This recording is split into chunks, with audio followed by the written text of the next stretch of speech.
wabtaghi fima ataakallahu daral akhirah wa la tansa nasibaka minad dunya. Ayat ini Allah tempatkan di tengah-tengah ayat yang berbicara tentang kisah kita, kisah Qarun. Seolah Allah ingin mengatakan kepada kita, silahkan cari kekayaan sebanyak-banyaknya dengan cara yang halal. Kalau ingin seperti Qarun, silahkan.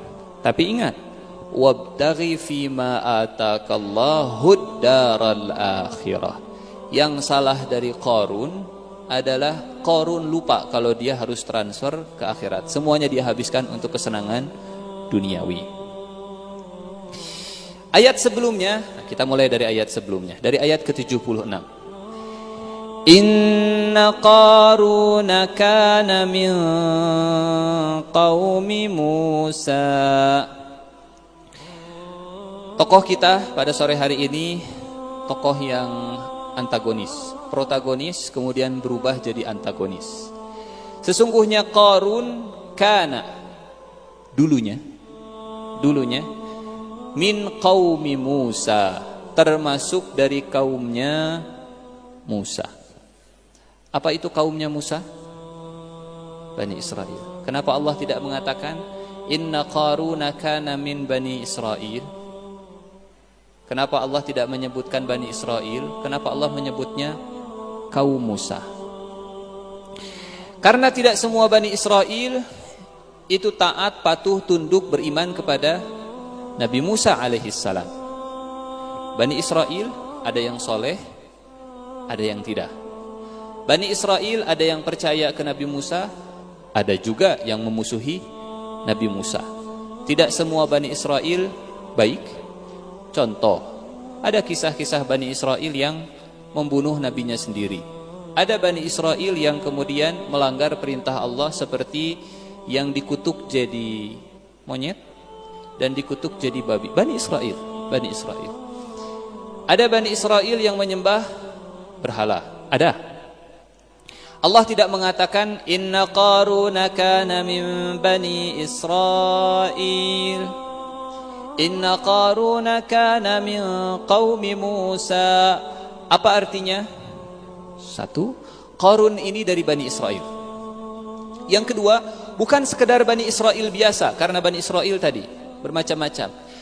Qarun itu termasuk orang yang percaya kepada Musa. Orang yang menjadi pengikut Nabi Musa, beriman kepada Musa. Dulu. Dua. Yang ketiga, inna Qaruna kana min qaumi Musa, bukan sekedar Bani Israel, tapi pengikut Nabi Musa. Lebih dari itu, Qarun ini termasuk orang yang sangat dekat dengan Nabi Musa alaihi salam, termasuk orang-orang yang memikul beban dakwahnya Nabi Musa alaihi salam. Termasuk orang yang punya idealisme yang tinggi seperti Nabi Musa alaihi salam. Itu sebabnya Allah mengatakan min qaumi Musa, bukan sekedar min Bani Israel, tapi dari orang-orangnya Musa, kaumnya Musa, orang-orangnya Musa, orang dekatnya Nabi Musa. Dulu. Apa artinya? Qarun dulunya miskin. Karena yang namanya Bani Israel oleh Fir'aun itu ditindas, oleh Fir'aun ditekan. Fir'aun tidak mau kalau Bani Israel ada yang muncul. Awalnya Qarun ini miskin, sulit hidupnya, susah hidupnya, masturul hal, susah hidupnya. Kemudian Qarun mulai berusaha, mulai bisnis. Dan ketika Qarun mulai bisnis, orang-orang Bani Israel mereka senang. Oh, akhirnya ada orang Bani Israel yang jadi pebisnis. Kalau gitu kita bantu Qarun. Kalau pengen beli ke Qarun ya. Qarun beli. Oke, silakan. Berapa ini Qarun? Nggak apa-apa lah.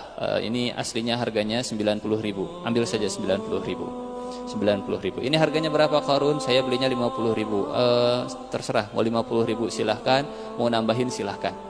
Awalnya Qarun seperti itu.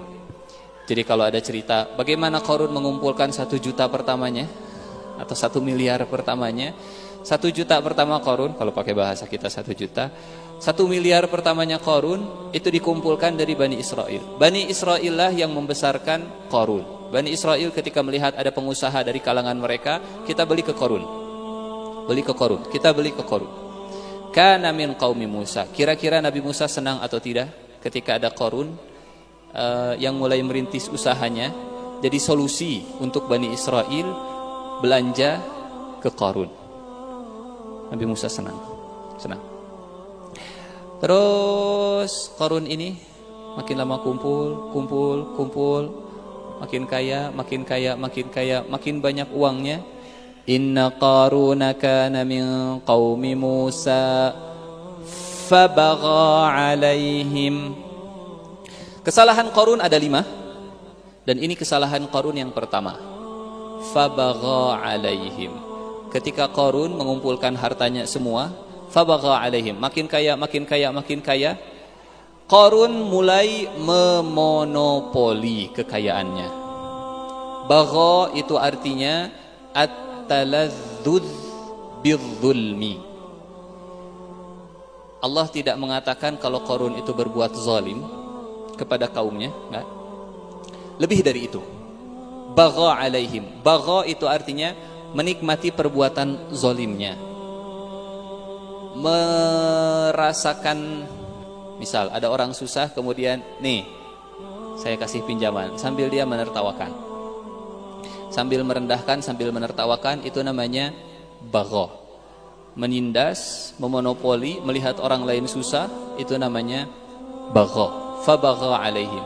Dulu yang membesarkan Qarun itu Bani Israel. Ketika Qarun makin lama makin besar, Qarun yang menindas orang yang pertama kali membesarkan Bani Israel. Qarun menindas Bani Israel. Qarun dibesarkan oleh Bani Israel. Ketika Qarun menjadi sumber satu-satunya perdagangan di Bani Israel, semuanya beli ke Qarun. Qarun akhirnya memonopoli. Kalau kalian mau beli, silahkan dari saya, harganya sekian. Kalau enggak, silahkan cari di tempat yang lain. Fabagha alaihim. Bagaimana kekayaan Qarun?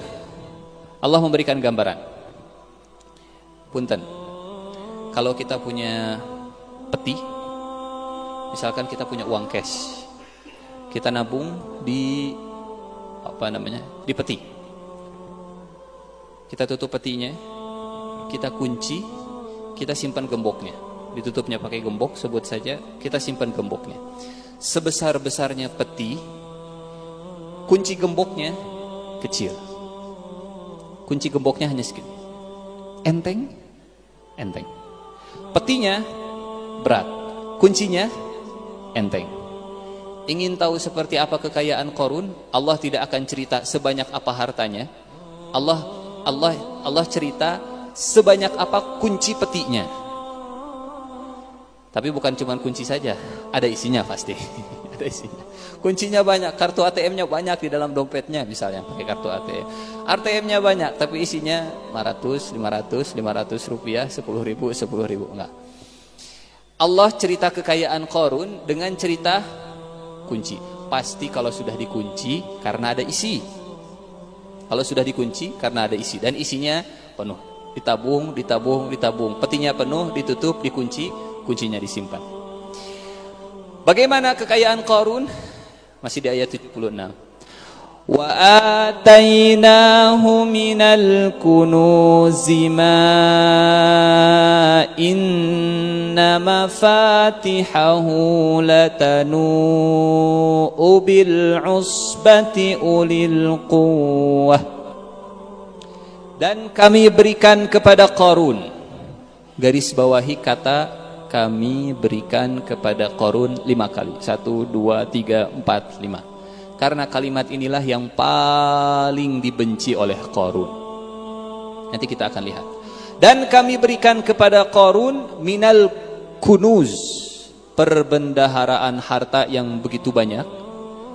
Tapi kalau Allah menyebutkan kunuz, biasanya bermakna negatif. Rasulullah katakan, segala harta yang tidak dikeluarkan sedekahnya, walaupun sedikit, itu disebut kunuz.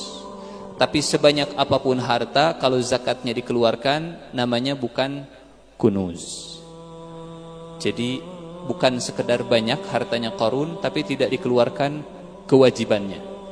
Dan kami berikan kepada Qarun minal kunuz, perbendaharaan harta yang kuncinya saja ma inna mafatihahu, kalau dikumpulkan kemudian dipikul, ini uang cashnya, belum tanahnya, belum rumahnya, belum gedung-gedungnya, belum kebunnya, belum ini yang sifatnya apa? Uang cashnya, uang mengalirnya, harta mengalirnya, bukan harta yang tetapnya. Harta yang mengalirnya, uang cashnya saja kalau disimpan di dalam peti, kuncinya kemudian dikumpulkan, dipikul oleh orang-orang yang kuat, itu masih keberatan. Walaupun yang membawa kuncinya 10 orang. Latanu'u ma inna mafatihahu, yang kunci-kuncinya latanu'u, tanu'u itu artinya orang yang memikul sesuatu sampai punggungnya membungkuk, saking beratnya, entah membungkuknya ke depan atau ke belakang, yang jelas punggung tidak bisa tegak, saking beratnya. Biasanya kita kalau keberatan ima ke belakang atau ke depan, bahasa Arabnya. Berapa orang yang harus memikul kunci, bukan peti, kunci. Berapa orang yang harus memikul kunci-kunci peti Qarun? Usbah. Dalam bahasa Arab, usbah itu jumlah antara 3 sampai 10. Tapi mayoritas ulama mengatakan dari tafsir Al-Quran dengan Al-Quran, usbah itu 10. Dari mana kita bisa mengambil kesimpulan kalau usbah itu 10? Dari surat Yusuf, surat ke-12, ayat ke-12. Ayat ke-12, A'udzubillahi minasyaitonirrajim, Bismillahirrahmanirrahim. Maaf, bukan ayat ke-12, ayat ke-8. Idh qalu la Yusufu wa akhuhu ahabbu ila abina minna wa nahnu usbah. Surat Yusuf, surat ke-12, ayat ke-8. Ingatlah ketika mereka kata, saudara-saudaranya Yusuf berkata, sesungguhnya Yusuf dan saudaranya Bunyamin, adiknya, ahabbu ila abina minna, lebih dicintai oleh bapak kita Yakub, wa nahnu, sementara kita usbah. Ada berapa anaknya Nabi Yakub? 12. Dari mana kita bisa mengambil kesimpulan anaknya Nabi Yakub 12? Dari mimpinya Nabi Yusuf.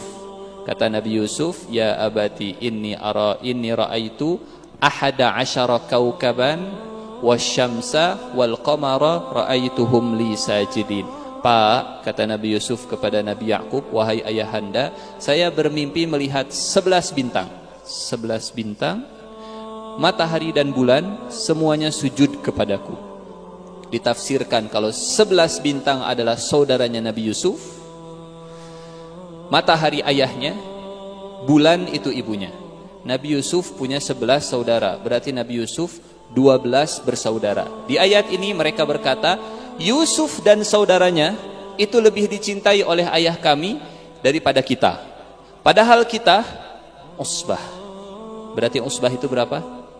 10. Kita kembali ke surat Al-Qasas setelah kita tahu kalau usbah jumlahnya 10. Dalam surat Al-Qasas ketika Allah mengatakan, wa atainahu minal kunuzi ma inna mafatihahu latanu bil usbah, bukan sekedar 10 orang. Mungkin kalau 10 orang yang kurus kering seperti saya dan lemes misalkan, ngangkat kuncinya Qarun, wajar kalau tidak kuat. Ini 10 orang ulil quwwah yang punya kekuatan. 10 orang angkat barbel, atlet ngangkat barbel untuk ngangkat kuncinya Qarun, itu sampai keberatan. 10-10-nya keberatan.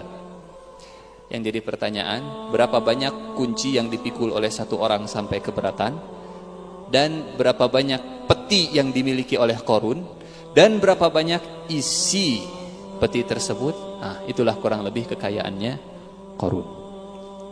Siapa manusia paling kaya sekarang? Bill Gates atau Rothschild dan seterusnya lah. Silahkan dibandingkan. Suruh uangnya, kumpulkan di peti, kemudian dikunci, digembok, nanti siapa yang paling berat?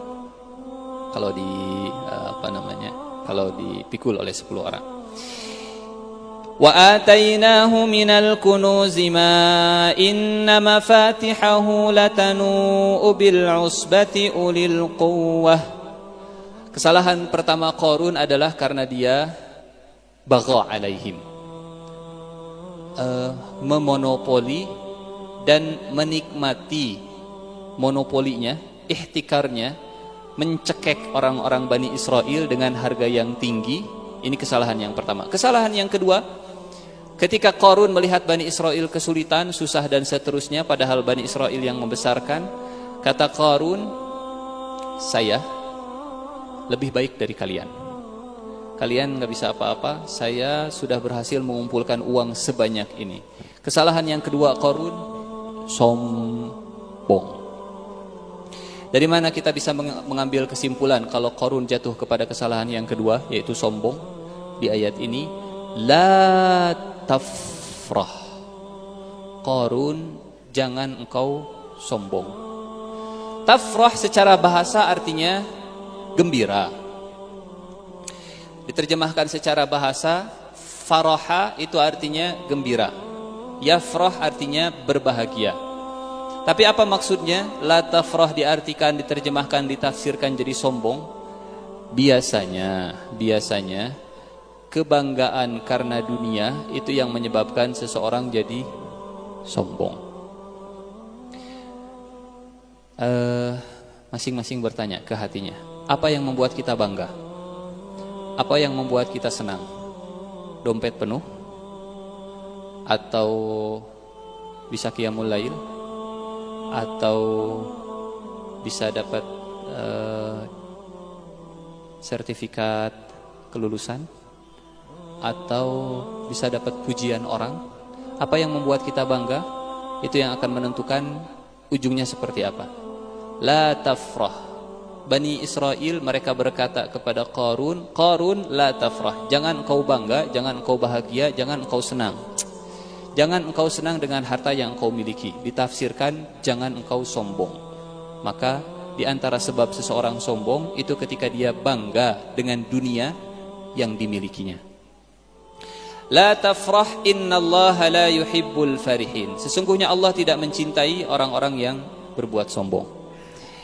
Nasihat yang pertama Qarun, nasihat yang pertama yang ditujukan kepada Qarun, jangan engkau sombong. Nasihat yang kedua, wabtaghi fima ataqallahu daral akhirah wala tansa nasibaka minad dunya. Kesalahan yang ketiga Qarun lupa dengan prinsip dan idealismenya masa lalu. Jangan lupa kalau dulu Qarun termasuk kaumnya Musa. Bicara tentang akhirat, bicara tentang surga, bicara tentang neraka, tetapi ketika dunia terbuka, ketika Allah memberikan banyak harta, Qarun lupa dengan akhirat, sehingga diingatkan oleh Bani Israel, wabtaghi fima ataqallahu daral akhirah wala tansa nasibaka minad dunya. 3. Yang keempat, Qarun dulu awal-awal Qarun ini senang menolong, senang membantu, senang karena awal-awal. Berapa harganya? Seperti tadi, saya belinya 50.000, silahkanlah. Kalau misalkan mau beli 50.000 silahkan, kalau mau beli 50.500 silahkan. Tapi ketika Qarun mulai dibukakan, Qarun mulai bagha alaihim, Qarun mulai sombong, Qarun mulai lupa dengan akhiratnya, maka yang berikutnya Qarun mulai jarang membantu orang. Maka diingatkan oleh Bani Israel, wa ahsin, Qarun, berbuat baiklah engkau. Dan sekali lagi tolong garis bawahi kalimat ini, wabtaghi fima ataqallah. Qarun, carilah akhirat pada apa yang telah Allah berikan kepada engkau. Qarun Anda bisa kaya seperti ini karena Allah yang ngasih kepadamu. Dan dengan apa yang Allah kasih kepadamu, cari akhirat. Wala tansa nasibaka minad dunya wa ahsin kama ahsanallahu ilaik. Garis bawahi kata Allah Subhanahu wa taala sekali lagi. Kata Bani Israel, Qarun, jangan lupa berbuat baik kepada orang lain sebagaimana Allah sudah berbuat baik kepada engkau. Kalimat yang membuat Qarun ini panas. Dari mana kita tahu kalau Qarun panas mendengar kalimat Allah? Kalau Allah yang berbuat baik, kalau Allah yang memberikan harta kepadamu, nanti di ayat berikutnya. Kemudian kesalahan Qarun yang berikutnya, wala tabghil fasada fil ardi innallaha la yuhibbul mufsidin. Dan janganlah engkau berbuat kerusakan di muka bumi, karena sesungguhnya Allah tidak suka orang-orang yang berbuat kerusakan. Apa contohnya berbuat kerusakan? Di antara tafsirannya, Qarun ini mulai mengumpulkan harta dari yang haram. Qarun mulai tadinya dekat dengan Musa, makin lama makin kaya, kemudian selalu ada perasaan saya ingin bersaing dengan Musa sebagai nabi. Kalau Musa dikasih kenabian, ya kalau saya punya harta, saya juga sama baiknya seperti Musa. Qarun untuk melindungi kekayaannya, untuk melindungi hartanya, Qarun mendekatnya bukan ke Nabi Musa, tapi Qarun mulai mendekatnya ke Fir'aun. Ini Nabi Musa, ini Fir'aun. Dulu Qarun bagiannya Musa. Allah berikan kekayaan kepada Qarun, menjadi saingannya Nabi Musa. Untuk mengamankan posisinya, Qarun mendekat kepada Fir'aun. Idealisme masa lalunya hilang, mendekat dengan Fir'aun. Bahkan di dalam Al-Quran, Allah sampai menggabungkan Qarun, Fir'aun, Haman dalam satu kelompok yang sama. Inna Qaruna wa Fir'auna wa Hamana kanu khati'in. Qarun, Fir'aun, Haman. Allah sebutkan bareng-bareng karena Qarun dulunya dengan Nabi Musa mulai mendekat kepada Fir'aun. Karena makin mendekat kepada Fir'aun, tingkah lakunya, kelakuannya juga seperti Fir'aun. Dulu dekat dengan Bani Israel, dulu dekat dengan orang-orang yang susah, dulu sensitif, dulu orangnya halus, perasaannya senang membantu. Tapi ketika Allah berikan kekayaan, mulai geser orientasinya ke Fir'aun, mulai senang dengan dunia-dunia Fir'aun, dan mulai memusuhi Bani Israel, dan mulai berbuat kerusakan di Bani Israel. Sehingga diingatkan oleh Bani Israel, wala tabghil fasada fil ardi innallaha la yuhibbul mufsidin. Teman-teman yang dirahmati Allah Subhanahu wa taala, nanti silahkan dibaca kisah Qarun sekali lagi, cek, cari. Di manakah Nabi Musa? Kenapa Nabi Musa tidak muncul dalam kisahnya Qarun? Kenapa bukan Nabi Musa yang langsung berbicara kepada Qarun? Kenapa yang berbicara kepada Qarun adalah kaumnya? Kenapa yang menghadapi Qarun itu bukan langsung bicara kepada Nabi Musa, langsung bukan Musa alaihissalam yang menghadapi Qarun? Di antara hikmahnya, karena Allah tidak ingin, atau Nabi Musa tidak mau, kalau Nabi Musa yang langsung menghadapi dengan Qarun, ada anggapan kalau Nabi Musa dengki dengan kekayaan yang dimiliki oleh Qarun, Nabi Musa menginginkan sesuatu yang ada pada Qarun, atau Nabi Musa tidak suka dengan Qarun yang sekarang semakin bahagia dengan dunianya, dan seterusnya. Sehingga bukan Nabi Musa yang berbicara, tapi yang berbicara kaumnya Nabi Musa alaihissalam. Tadi di ayat ke-76, idh qala lahu qaumuhu. Allah tidak mengatakan idh qala lahu Musa. Idh qala lahu qaumuhu la tafrah innallaha la yuhibbul farihin. Wabtaghi fima ataka Allahu ad-daral akhirata wa la tansa nasibaka minad dunya wa ahsin kama ahsanallahu ilaik wa la tabghil fasada fil ardi innallaha la yuhibbul mufsidin. Sudah berapa kesalahan Qarun? Satu, bagha alaihim. Yang kedua, farihin. Yang ketiga, melupakan akhirat. Yang keempat, Qarun meninggalkan ihsan. Yang kelima, Qarun berbuat fasad. Dan yang paling parah, ini yang paling parah, yang keenam, ayat 78. Qala, kata Qarun, Innama utituhu ala ilmin indi. Kalian bilang kalau harta yang saya miliki itu dari Allah. Wabtaghi fima atakallah.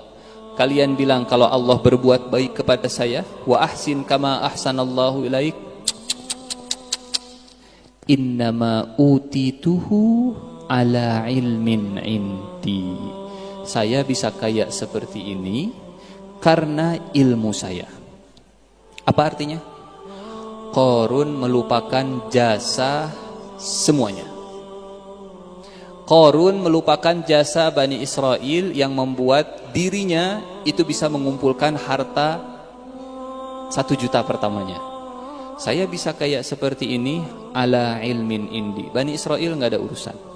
Bukan Bani Israel yang membesarkan saya. Innama utituhu ala ilmin indi. Bukan Nabi Musa yang membesarkan saya. Padahal dalam salah satu riwayat, Qarun ini pernah minta kepada Nabi Musa karena kondisinya sulit, oleh Nabi Musa didoakan. Mungkin mirip seperti kisahnya Sa'labah. Walaupun kisah Sa'labah ini dalam riwayatnya diperbincangkan. Mirip seperti itu. Ada yang datang ke Rasulullah dalam kondisi susah, ya Rasulullah doakan saya supaya saya dimudahkan dunianya. Kata Rasulullah, apa kamu tidak mencontoh saya? Saya juga biasa-biasa saja. Tapi karena terus minta, ya sudah. Mudah-mudahan kamu dijadikan kaya. Berawal dari doanya Nabi Musa, berawal dari Bani Israel yang membantu Qarun mendapatkan harta yang pertamanya, dan berawal dari izin Allah Subhanahu wa taala yang membuat Qarun jadi kaya raya. Allah dilupakan, Nabi Musa ditiadakan, Bani Israel disingkirkan. Semuanya diaku hasil kerja keras saya. Yang lain gak ada yang nolong. Innama utituhu ala ilmin indi. Bilang kalau harta ini dikasih oleh Allah, kalian bilang kalau Allah berbuat baik kepada saya, innama utituhu ala ilmin indi. Kalian nggak usah banyak ngomong lah, kalian nggak punya jasa kepada saya, nggak usah kalian ngasih nasihat saya.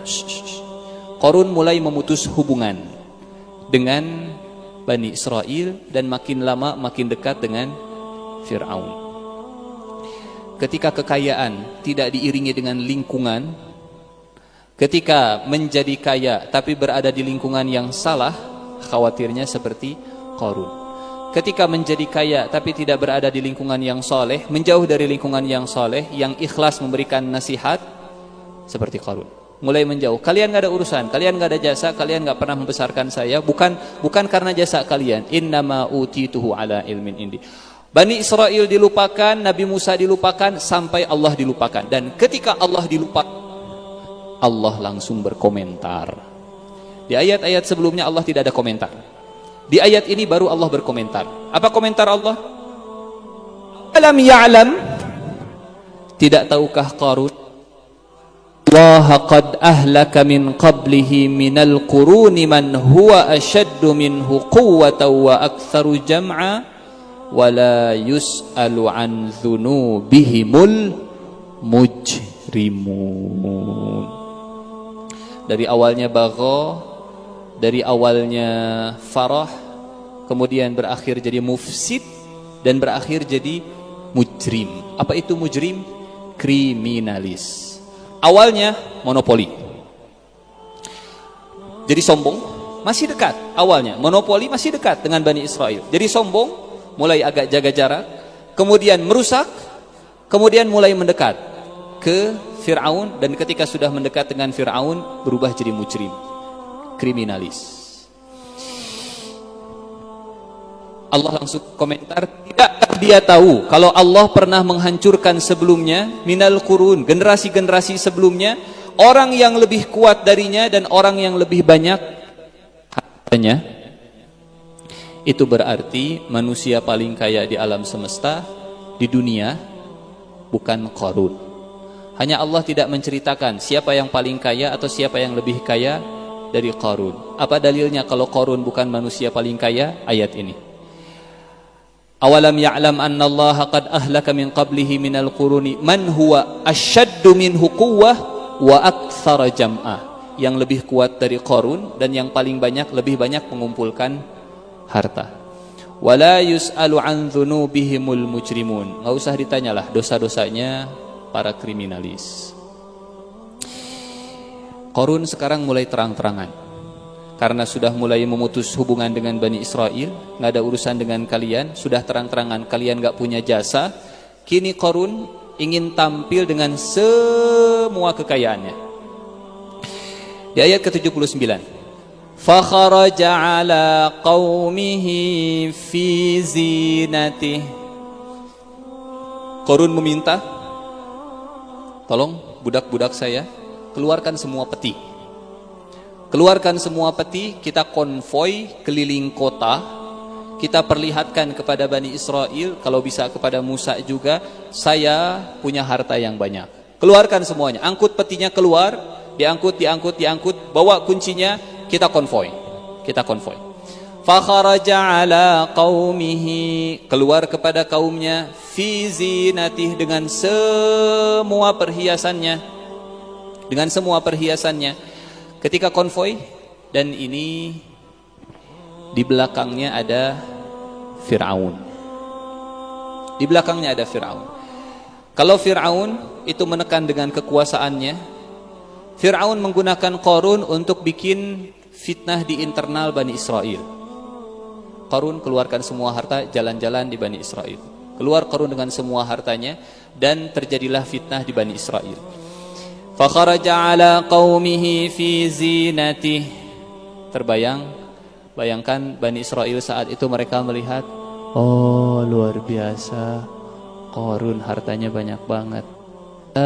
Kita punya harta seperti Qarun.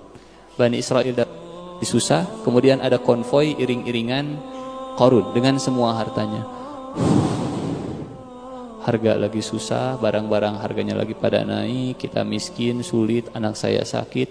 Oh, andai saya seperti Qarun. Mulai ada fitnah di internal Bani Israel. Fakharaja ala qaumihi fi zinatihi. Qala alladhina yuriduna al-hayata ad-dunya. Berkatalah orang yang menginginkan dunia. Kayakkah mereka yang berkata ini? Nah, miskin.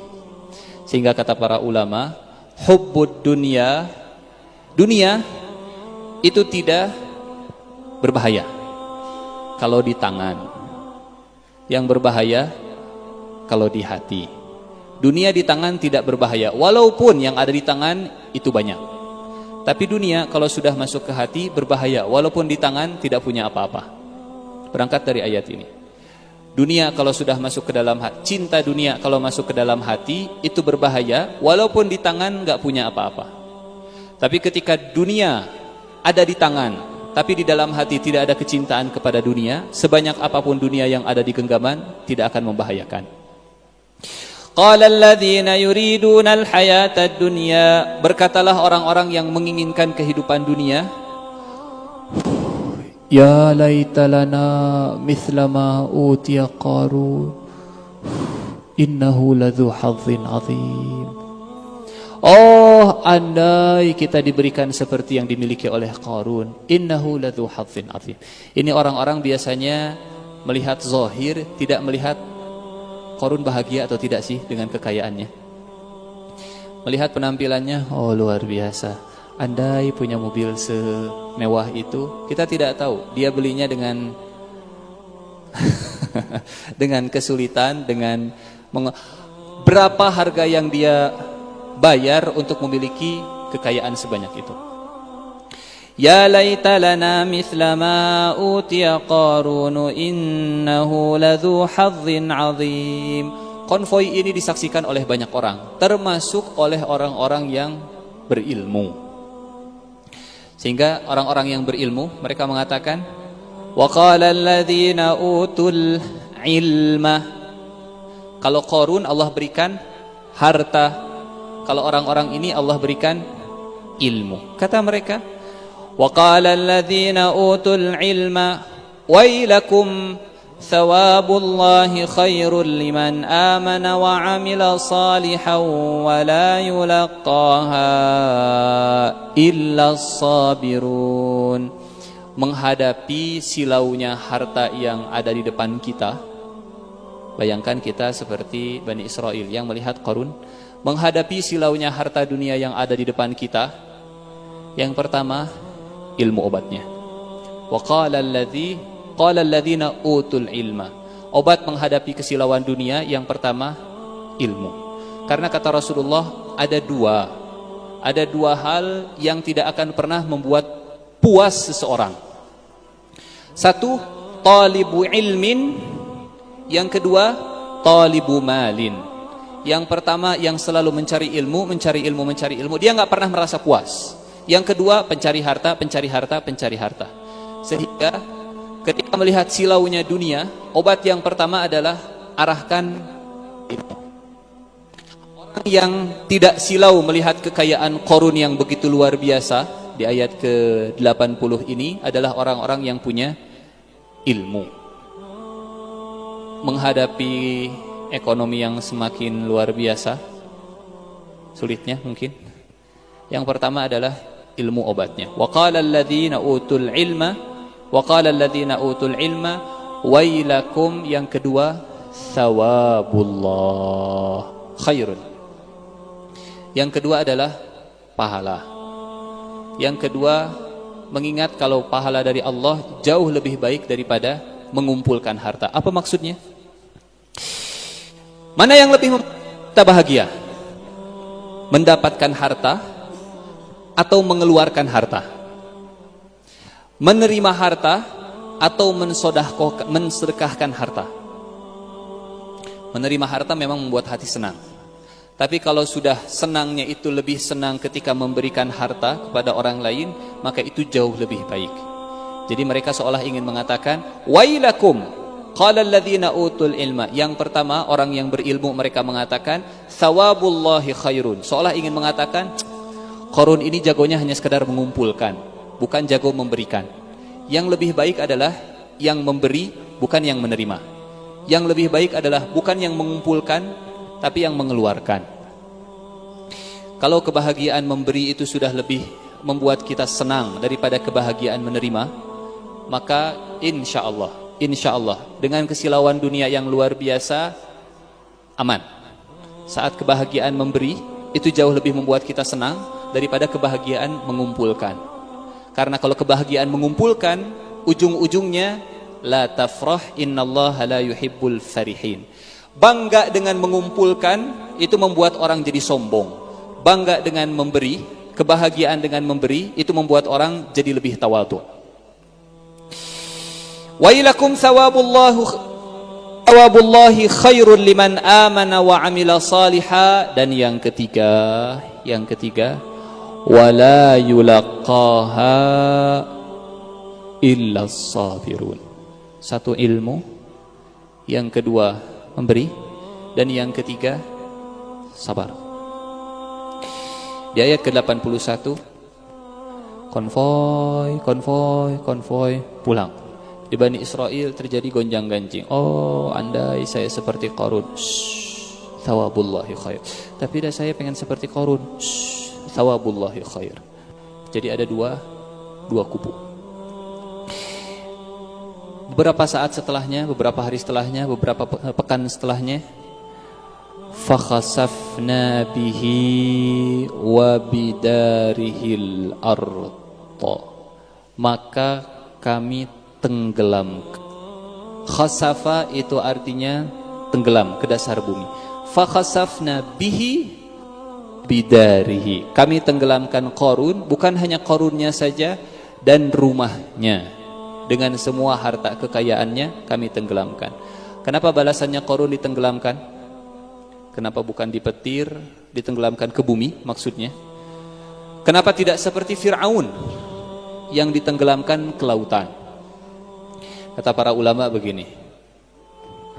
Dulu Fir'aun pernah mengatakan begini ke Bani Israel. Ini masih dalam surat Al-Qasas, dalam surat yang sama.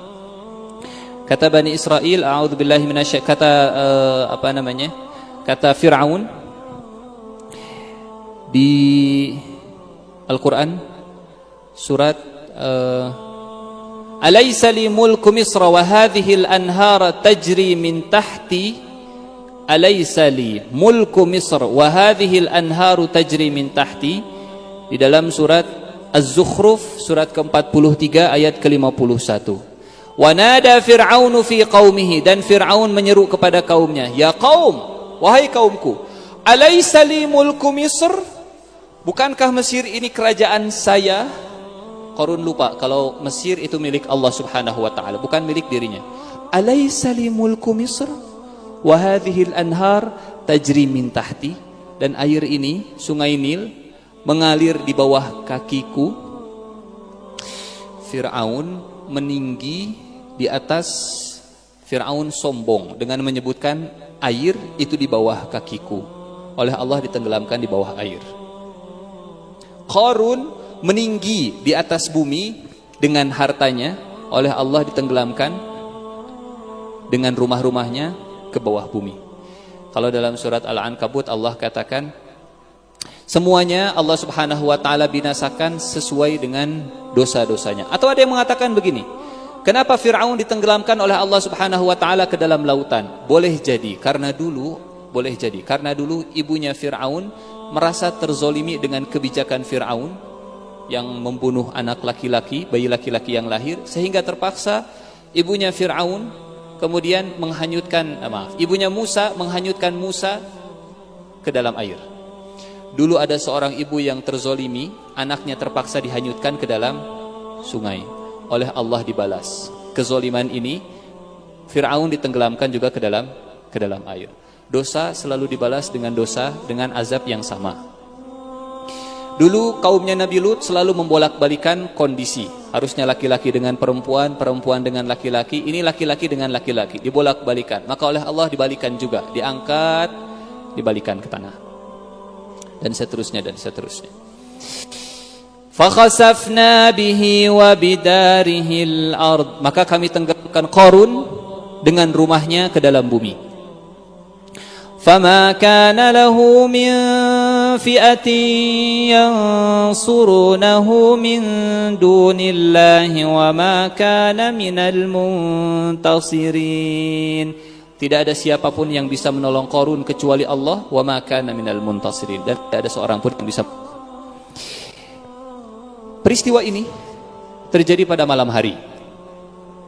Tenggelamnya Qarun dan rumahnya itu terjadi pada malam hari. Apa dalilnya? Apa buktinya? Peristiwa tadi terjadi pada malam hari karena pagi harinya Bani Israel itu mereka kemudian ngobrol. Di ayat ke-82, wa asbaha, dari kata subuh. Subuh itu artinya pagi. Maka pada pagi harinya, itu berarti kejadiannya malam.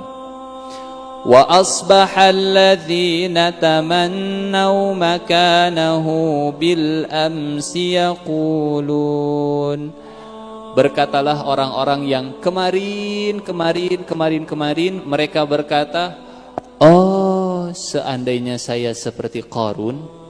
Ketika Qarun ditenggelamkan, mereka mengatakan, wa ka'annallaha yabsutur rizqa liman yasha'u min ibadihi wa yaqdir. Oh benarlah Allah melapangkan rizki bagi siapa yang Dia kehendaki dari hamba-hambanya dan menyempitkannya.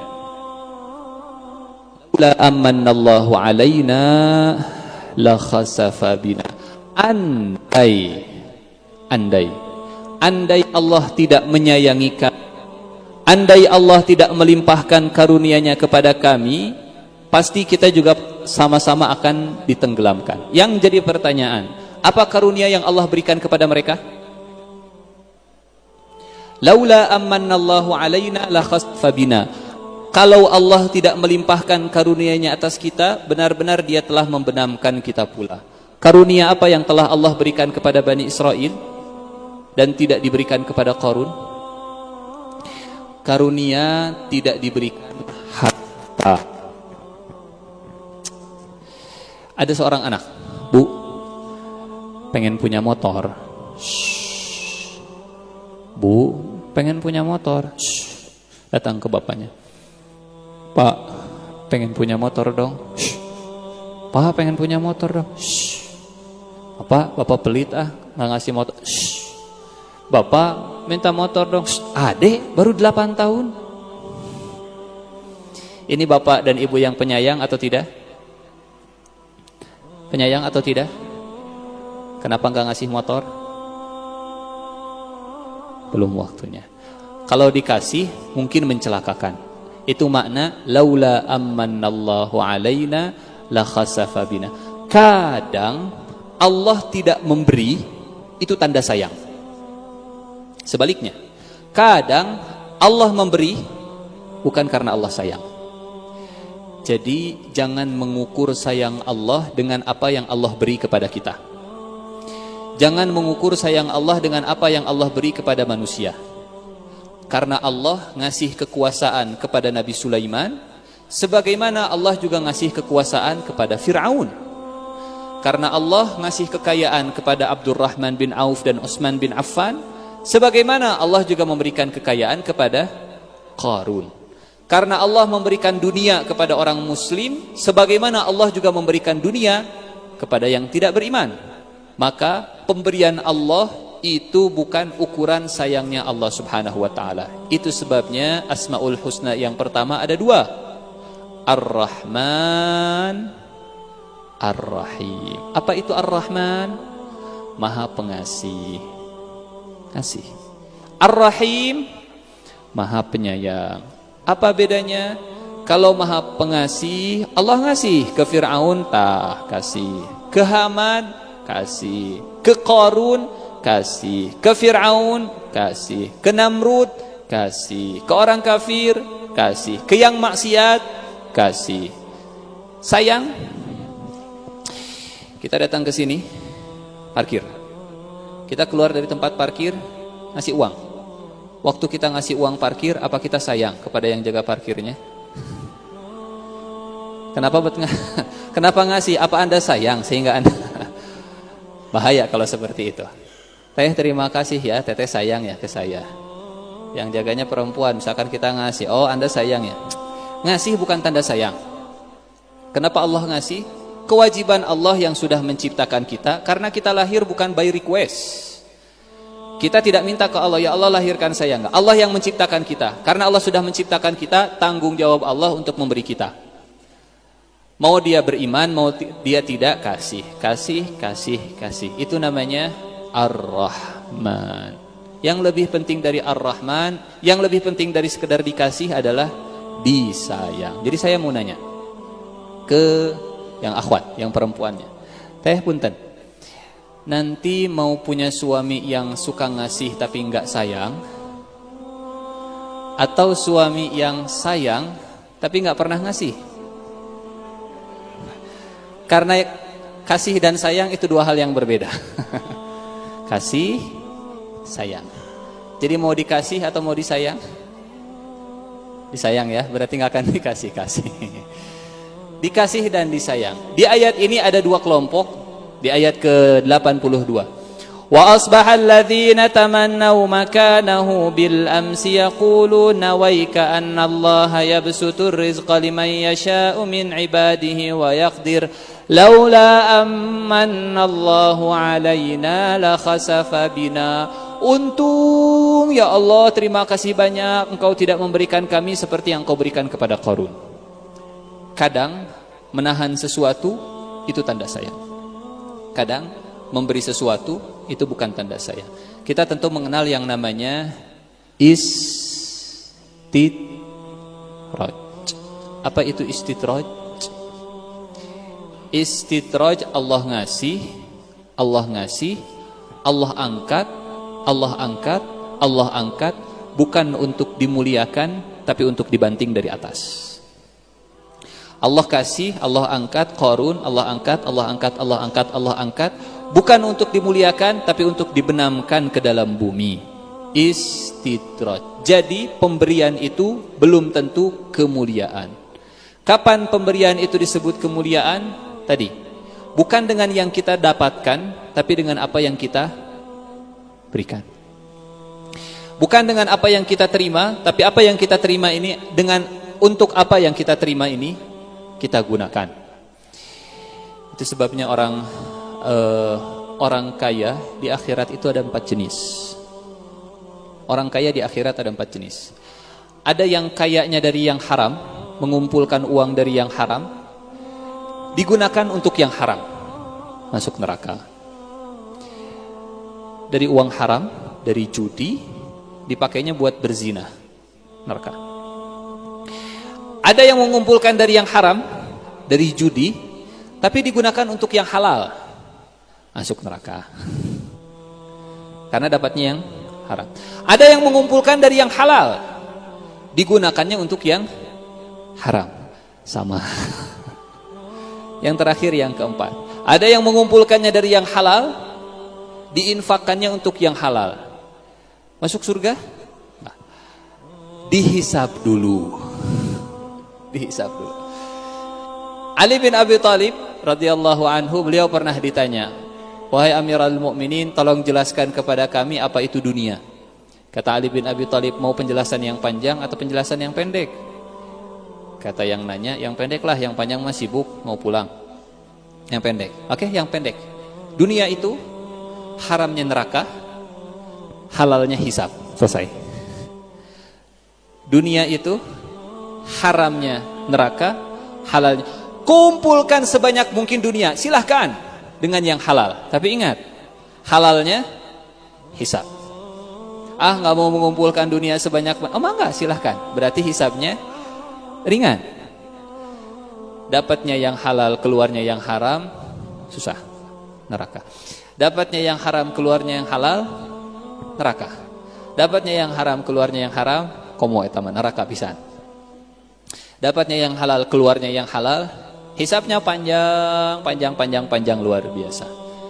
Jadi adil Allah Subhanahu wa taala. Laula amannallahu alaina la khasafa bina wa ka'annahu la yuflihul kafirun. Luar biasa. Awalnya kaum Musa berubah. Perhatikan urutan ayat-ayat yang ada di akhir surat Al-Qasas ini. Awalnya farihin, 1. Setelah farihin, mufsidin di ayat ke-77. Setelah mufsidin, mujrimun. Setelah mujrimun di ayat ke-82, kafirun. Ini perjalanan hidupnya Qarun. Dari kaumnya Musa menjadi farihin, sombong, menjadi mufsidin, merusak, menjadi mujrimin, kriminal, yang terakhir kafirin, kafir. Gara-gara harta. Sehingga kata para ulama, yang seperti ini bukan disebut harta yang barokah. Ini namanya istidraj. Istidraj itu semakin bertambah kaya, semakin bertambah harta, semakin bergeser menjadi lebih buruk. Qaumi Musa, farihin, mufsidin, mujrimin, kafirin. Harta makin nambah, tapi status makin bawah. Sementara yang kita inginkan tentunya, harta makin nambah, tapi status makin baik. Itu yang disebut dengan berkah. Lawan dari istidraj adalah berkah. Apa itu berkah? Berkah itu bertambah dunia, bertambah juga akhiratnya. Bertambah harta, bertambah soleh, bertambah usia, bertambah iman, bertambah umur, bertambah dekat dengan Allah Subhanahu wa taala. Itu namanya berkah. Lawan dari istidraj adalah berkah. Ciri berkah, makin bertambah dunia, makin dekat dengan Allah. Misal, saya ingin tahu, handphone yang kita miliki berkah atau tidak? Tinggal dilihat. Sebelum dan setelah punya handphone, makin dekat dengan Allah atau makin jauh? Kalau makin dekat dengan Allah, berkah. Yang sudah berkeluarga, kita ingin tahu, keluarga yang kita miliki berkah atau tidak? tinggal dicek. Makin berkeluarga, makin dekat dengan Allah atau makin jauh? Kalau makin dekat dengan Allah, maka keluarga saya adalah keluarga yang berkah. Setelah punya anak, anak ini berkah atau tidak? Setelah punya anak, makin kita dekat dengan Allah atau makin jauh? Kalau makin dekat, anaknya anak yang berkah. Ilmu S1, S2, S3, tinggal dicek. Ilmu yang kita miliki berkah atau tidak? Makin kita naik strata pendidikannya, apakah makin dekat dengan Allah? Kalau makin dekat dengan Allah, ilmunya berkah. Usia, berkah atau tidak? Semakin bertambah usia, makin dekat dengan Allah, maka usianya berkah. Dan seterusnya, dan seterusnya. Allah kemudian mengomentari di akhir surat Al-Qasas yang bercerita tentang Qarun, tilkad darul akhiratu naj'aluha lilladzina la yuriduna 'uluwan fil ardi wala fasada wal 'aqibatu lil muttaqin. Kampung akhirat, orang tidak akan nabung untuk akhiratnya kalau dia masih menginginkan tinggi di dunia dan berbuat kerusakan. Persis seperti si AA tadi. Dia lupa dengan akhiratnya karena dia senang luar biasa dengan dunianya, kemudian merendahkan si Dede. Dek, kita padahal sama, kok nggak seperti saya? Dia meninggi kepada si Dede dan dia lupa dengan pulang ke kampung halamannya. Tilkad darul akhiratu naj'aluha lilladzina la yuriduna 'uluwan fil ardi wala fasada wal 'aqibatu lil muttaqin. Dan akibat yang baik itu hanya bagi orang-orang yang bertakwa. Begitu banyak hikmah yang bisa kita ambil dari kisah Qarun, dan tentunya masih banyak hikmah yang lain yang bisa kita gali. Tapi setidaknya mudah-mudahan hikmah yang tadi dikaji pada sore ini mudah-mudahan ada manfaatnya untuk kita. Dan tolong dicatat, Islam tidak melarang kita menjadi kaya. Bukan kaya yang dilarang oleh Islam, tapi jangan sampai semakin kaya semakin lupa dengan akhirat, semakin kaya semakin jauh dari orang soleh, semakin kaya semakin kita sombong dan seterusnya. Yang dilarang adalah tadi, sementara semua ajaran Islam itu memotivasi kita untuk menggenggam dunia. Karena kita ini bertugas sebagai khalifah. Inni ja'ilun fil ardi khalifah. Bagaimana ceritanya kita ditugaskan menjadi khalifah, tapi kemudian kita menjauhkan diri dari dunia? Yang salah bukan mendekat, yang salah bukan menggenggam dunia, yang salah ketika dunia masuk ke dalam hati kita.